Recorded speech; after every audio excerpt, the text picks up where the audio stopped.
بسم اللہ الرحمن الرحیم۔ السلام علیکم، میں عامر خان۔ پاکستان آرمی ڈیلیگیشن کا ریسنٹلی وزٹ امریکہ۔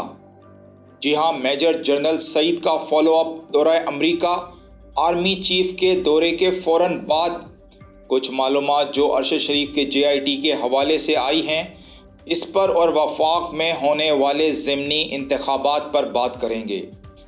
آرمی چیف کے حالیہ دورہ امریکہ کے بعد پاکستان آرمی کا 5 رکنی ڈیلیگیشن جنرل سعید کی قیادت میں امریکہ پہنچا ہے، جو کہ بتایا جا رہا ہے کہ کسی ڈیفنس کارپوریشن کو لے کر وزٹ پر آیا ہے۔ جی ہاں ناظرین، یہ ڈیلیگیشن اس وقت پہنچا ہے جب آرمی چیف عاصم منیر امریکہ کا خفیہ دورہ کر کے دوبارہ برطانیہ پہنچ چکے ہیں۔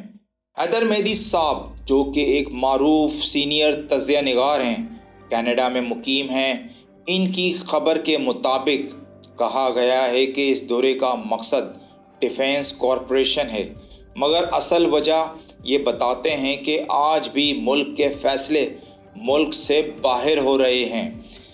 ایک طرف تو ملک کا سسٹم غیر آئینی طریقے سے ہیک کرنے کی کوششیں جاری ہیں، تو دوسری طرف ہم اپنے ریجنل اور ہمسائے ممالک کو ناراض کر بیٹھے ہیں۔ جی ہاں، روس جب افغانستان کی بحالی کے حوالے سے ہمیں کانفرنس میں شرکت کی دعوت دیتا ہے، تو بجائے شرکت کرنے کے الٹا ہم بائیکاٹ کر دیتے ہیں۔ جی ہاں ناظرین، جبکہ دشمن ملک بھارت اس کانفرنس سے بے پناہ فائدہ اٹھاتا ہے، اپنی نمائندگی کر رہا ہوتا ہے، اور بجائے ہم روس اور یوکرین جنگ کو ختم کرنے کی کوشش کریں، ہم مسلسل یوکرین کو ہتھیار فراہم کر رہے ہیں تاکہ امریکہ ہمارا مائی باپ ہم سے راضی رہے۔ کیا یہ ہماری فلاپ فارن پالیسیز ہیں، جس کی وجہ سے اب ہمارا دوست چین بھی ہماری حرکتوں سے بیزار آ چکا ہے، جس کا اندازہ آپ چین کی سیلاب متاثرین کی ریلیف میں عدم دلچسپی سے لگا سکتے ہیں۔ بجائے اپنے الائز سے تعاون کو بڑھائیں، پر ہم امریکہ کی جی حضوری کرنے کے لیے ہر وقت ہر دم تیار بیٹھے رہتے ہیں، جو 70 سالوں سے ہمیں استعمال کر کے بھول جاتا ہے۔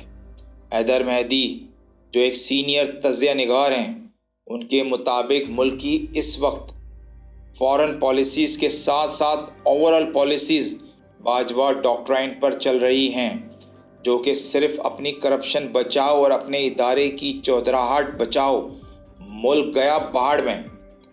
جی ہاں، میں آپ کو سچ بتا رہا ہوں، دوسری طرف ہم بلاول بھٹو زرداری اور مریم نواز جیسے لوگوں کو ملک کے مستقبل کے وزیر اعظم لانے کی تیاری میں لگے ہوئے ہیں، جن کی عوام میں کوئی سٹینڈنگ ہی نہیں اور نہ ہی کسی لحاظ سے ملک کی بھاگ دوڑ سنبھالنے کے یہ لوگ اہل ہیں۔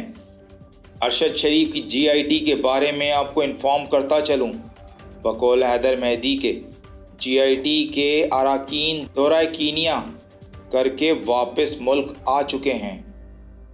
جسٹس اعجاز الحسن کے انسٹرکشن نے JIT کو یہ پتہ لگانے کا ٹاسک دیا تھا کہ وہ سراغ لگائیں ان لوگوں کا جنہوں نے ارشد شریف کو ملک سے باہر جانے پر فورس کیا اور جنہوں نے ان پر کیسز بنائے۔ JIT تو ملک واپس آ گئی ہے، لیکن انہوں نے ارشد شریف کے مرڈر کے متعلق کوئی انویسٹیگیشن نہیں کی، یہاں تک کہ وقار اور خرم، جو ارشد شریف کے قتل کی سازش میں ڈائریکٹ یا انڈائریکٹ ان کا کوئی کردار ہے، ان سے ملنا دور کی بات، کوئی کانٹیکٹ ہی نہیں کیا۔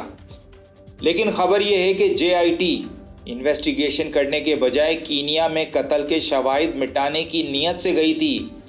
جی ہاں، اسی دوران ارشد شریف کا فون اور آئی پیڈ جو کینیا کی نیشنل انٹیلیجنس سروس کے پاس تھا، وہ حاصل کرنے گئے تھے تاکہ قتل سے جڑے تمام حقائق کو مٹایا جا سکے، مگر ملبہ کینیا کی اتھارٹی پر ڈالا جا رہا ہے کہ انہوں نے اس سلسلے میں ان سے کوئی تعاون نہیں کیا۔ JIT کے بارے میں ایسی خبریں اداروں پر ایک سوالیہ نشان کھڑا کرتی ہیں اور یہ واضح کرتی ہیں کہ ہمارے ادارے بدتر تو تھے، مزید بدترین ہو گئے ہیں۔ پاکستانی بے بس عوام کا اللہ کے بعد عدلیہ کا ہی راستہ بچتا ہے کہ وہ اس ناحق خون کرنے والوں کو جیل کی سلاخوں کے پیچھے پہنچائیں۔ دوسری طرف تحریک انصاف کی کامیابی کو دیکھ کر پی ڈی ایم کی جماعتوں نے ضمنی انتخابات کا بائیکاٹ کرنے کا فیصلہ کر لیا ہے اور ان انتخابات میں شرکت نہ کرنے کے مختلف بہانے پیش کر رہی ہے۔ مگر عوام اتنی بیوقوف نہیں۔ پچھلے 10 ماہ میں جو عوام پر گزری تھی اور گزر رہی ہے، عوام ہی جانتی ہے۔ دوسری طرف پی ٹی آئی کے لیڈران کی گرفتاری کے خلاف امریکہ کے اسٹیٹ ٹیکساس سٹی ہیوسٹن میں ایک بڑی ریلی نکلی ہے، جس میں لوگوں نے بھرپور شرکت کر کے ایک بار پھر chairman P T I Imran Khan پر اعتماد کا اظہار کیا ہے۔ اوورسیز پاکستانیوں نے ملک میں فوراً فری اینڈ فیئر الیکشن کروانے کا بھی مطالبہ کیا ہے۔ اوورسیز پاکستانیوں کی اتنی بڑی تعداد میں ریلی میں شرکت اس بات کی طرف نشاندہی کرتی ہے کہ پہلے کی طرح اب بھی پی ٹی آئی اور اوورسیز پاکستانیوں میں مقبول ترین جماعت ہے۔ اس وقت عوام کی واحد امید خان صاحب ہیں اور خان صاحب کو اقتدار کے ایوانوں میں دیکھنا چاہتی ہے۔ ناظرین، ابھی تک کے لیے اتنا ہی۔ اپنا خیال رکھیں۔